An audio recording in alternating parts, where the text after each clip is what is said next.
யாழ்சிறியின் பிரதான செய்திகளுக்கு செல்லும் முன் முதலில் தலைப்புச் செய்திகள். அமெரிக்கா தடையை தாண்டி ஹார்முஸ் நீரிணையை கடந்த ஈரானிய கப்பல்கள்.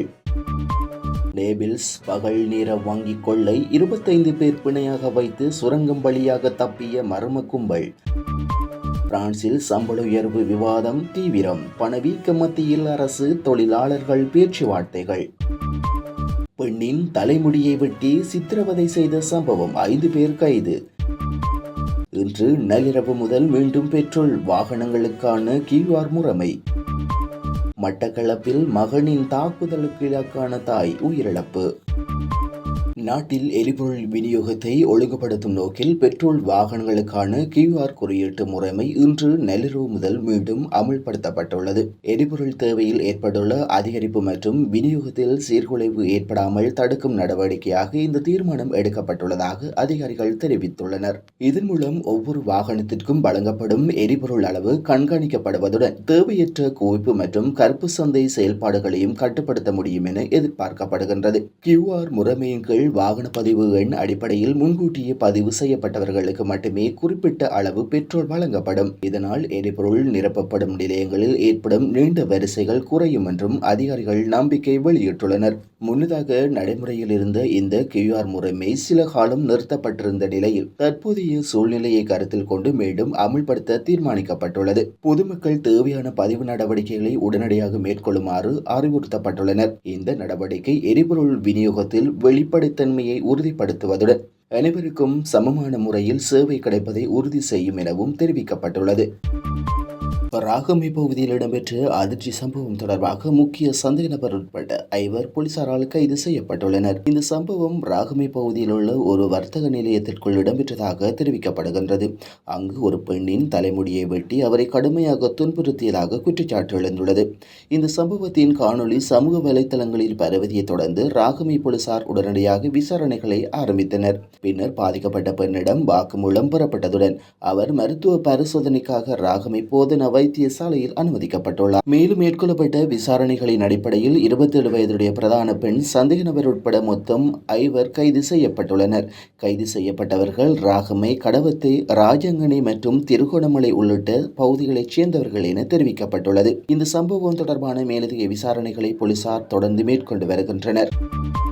மட்டக்களப்பு பகுதியில் குடும்பத்தினரையே அதிர்ச்சிக்குள்ளாகிய துயர சம்பவம் ஒன்று இடம்பெற்றுள்ளது. தன் சொந்த மகனால் மேற்கொள்ளப்பட்ட தாக்குதலுக்கு இலக்கான தாய் ஒருவர் உயிரிழந்துள்ளார். இச்சம்பவம் நேற்றிரவு இடம்பெற்றதாக போலீசார் தெரிவித்துள்ளனர். குடும்பத்திற்குள் ஏற்பட்ட வாய் தகராறு தீவிரமடைந்த நிலையில் மகன் தனது தாயை கடுமையாக தாக்கியதாக ஆரம்ப விசாரணைகள் தெரிய வந்துள்ளது. தாக்குதலினால் கடுமையாக காயமடைந்த அந்த பெண் உடனடியாக வைத்தியசாலைக்கு அனுமதிக்கப்பட்ட போதிலும் சிகிச்சை பலனின்றி உயிரிழந்தார். சம்பவத்திற்கு பிறகு சந்தேக நபராக கருதப்படும் மகன் போலீசாரால் கைது செய்யப்பட்டுள்ளார். அவர் மீது மேலதிக விசாரணைகள் முன்னெடுக்கப்பட்டு வருவதாகவும் சம்பவத்தின் பின்னணியில் உள்ள காரணங்களை கண்டறிய முயற்சிகள் நடைபெற்று வருவதாகவும் அதிகாரிகள் தெரிவித்துள்ளனர். இச்சம்பவம் அந்த பகுதியில் பெரும் அதிர்ச்சியையும் கவலையையும் ஏற்படுத்தியுள்ளது.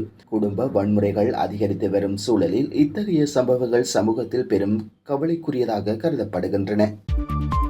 ஈரானிய துறைமுகங்கள் மீது அமெரிக்கா விதித்துள்ள தடையை மீறி மசகு எண்ணெய் ஏற்றிய 3 ஈரானிய கப்பல்கள் ஹார்முஸ் நீரிணை ஊடாக பயணத்தை மேற்கொண்டுள்ளதாக கப்பல் போக்குவரத்து கண்காணிக்கும் கெப்லர் நிறுவனம் தெரிவித்துள்ளது. ஈரானின் எண்ணெய் ஏற்றுமதியை தடுக்கும் நோக்கில் கடந்த திங்கட்கிழமை முதல் ஈரானிய துறைமுகங்கள் மீது அமெரிக்கா முற்றுகையை அமுல்படுத்தியது. இந்த தடை விதிக்கப்பட்ட பின்னர் பாரிய அளவிலான மசகு எண்ணெயுடன் ஈரானிய கப்பல்கள் ஹார்முஸ் நீரிணை கடந்து முதலாவது சந்தர்ப்பம் இதுவாகும். டீப்சி, சோனியா மற்றும் டியோனா ஆகிய 3 கப்பல்களை இவ்வாறு பயணத்தை ஆரம்பித்துள்ளன. இந்த கப்பல்கள் மொத்தமாக 5 மில்லியன் பீப்பை மசகு எண்ணெய் ஏற்றி செல்வதாக கெப்லர் நிறுவனம் தெரிவித்துள்ளது. கடந்த ஏப்ரல் 10 ஸ்டார்லா என்னும் கப்பல் புறப்பட்டதன் பின்னர் மசகு எண்ணெயுடன் கூடிய எந்த ஒரு ஈரானிய கப்பலும் ஹார்முஸ் நீரிணையை கடக்கவில்லை என தெரிவிக்கப்படுகின்றது. இந்த கப்பல்கள் ஈரானின் காக்தீவில் எண்ணெயை ஏற்றிக்கொண்டு கடந்த புதன்கிழமை ஹார்முஸ் நீரிணையை தாண்டியுள்ளன. அமெரிக்காவின் கடுமையான முற்றுகைக்கு மத்தியில் ஈரானின் இந்த நடவடிக்கை சர்வதேச ரீதியில் அவதானத்தை பெற்றுள்ளது. இத்தாலியின் நேபிள்ஸ் நகரில் பகல் நேரத்தில் நடந்த தைரியமான வங்கி கொள்ளை சம்பவம் பெரும் அதிர்ச்சியை ஏற்படுத்தியுள்ளது. ஆயுதங்களுடன் வந்த மூவர் கொண்ட கும்பல் வங்கியின் கிளையில் நுழைந்து அங்கிருந்த பணியாளர்களை மற்றும் வாடிக்கையாளர்கள் உள்ளிட்ட 25 பேரை பிணையாக பிடித்தனர். சுமார் 2 மணி நேரத்துக்கு மேல் நீடித்த இந்த சம்பவத்தின் போது கொள்ளையர்கள் பிரபல நடிகர்களின் முகமூடிகளை அணிந்திருந்ததாக கூறப்படுகின்றது. அவர்கள் ஆயுதங்களுடன் இருந்த போதிலும் பிணையாளர்களுக்கு உடல் வன்முறை எதுவும் செய்யாமல் அனைவரையும் ஒரு அறைக்குள் பூட்டி வைத்து கொள்ளையை திட்டமிட்டு மேற்கொண்டனர். இந்த நிலையில் கார்பிரனி சிறப்பு படையினர் கட்டடத்துக்குள் நுழைய தயாரிருந்த போது கொள்ளையர்கள் முன்கூட்டியே தரையில் துளையிட்டு அமைந்திருந்த சுரங்க வழியாக நகரின் கழிவுநீர் பாதை வழியாக தப்பி சென்றனர். மேலும் இக்கும்பல் வங்கியின் பிரதான பணப்பெட்டியை இலக்காக கொள்ளாமல் பாதுகாப்பு வைப்பு பெட்டிகளை குறிவைத்து செயல்பட்டது. இதனால் நூற்றுக்கணக்கான தனிப்பட்ட பெட்டிகளில் இருந்த மதிப்புள்ள பொருட்கள் திருடப்பட்டுள்ளன. எனவே மொத்த இழப்பை கணக்கிடுவது கடினமாகியுள்ளது. பின்னர் அனைத்து 25 பிணையாளர்களும் பாதுகாப்பாக விடுவிக்கப்பட்டனர். காவல்துறையினர் நாய்ப்படையினருடன் மற்றும் கழிவுநீர் வழித்தடங்களிலும் விசாரணை மேற்கொண்டாலும் சந்தேக நபர்கள் இதுவரை பிடிபடாமல் உள்ளனர். பிரான்சில் பணவீக்கம் மற்றும் வாழ்க்கை செலவு அதிகரிப்பு காரணமாக தொழிலாளர்களின் சம்பள உயர்வு தொடர்பான விவாதங்கள் அதிகரித்துள்ளன. பணவீக்கம் 2 வீதத்தை தாண்டும் போது குறைந்தபட்ச ஊதியம் தானாகவே உயர்த்தப்படும் நிலையில் இது தொடர்ந்து திருத்தப்பட்டு வருகின்றது. போக்குவரத்து மற்றும் எரிசக்தி துறைகளில் தொழிலாளர்கள் 5 தொடக்கம் 7 வீதம் சம்பள உயர்வு கோரி போராட்டங்களில் ஈடுபட்டு வருகின்றனர்.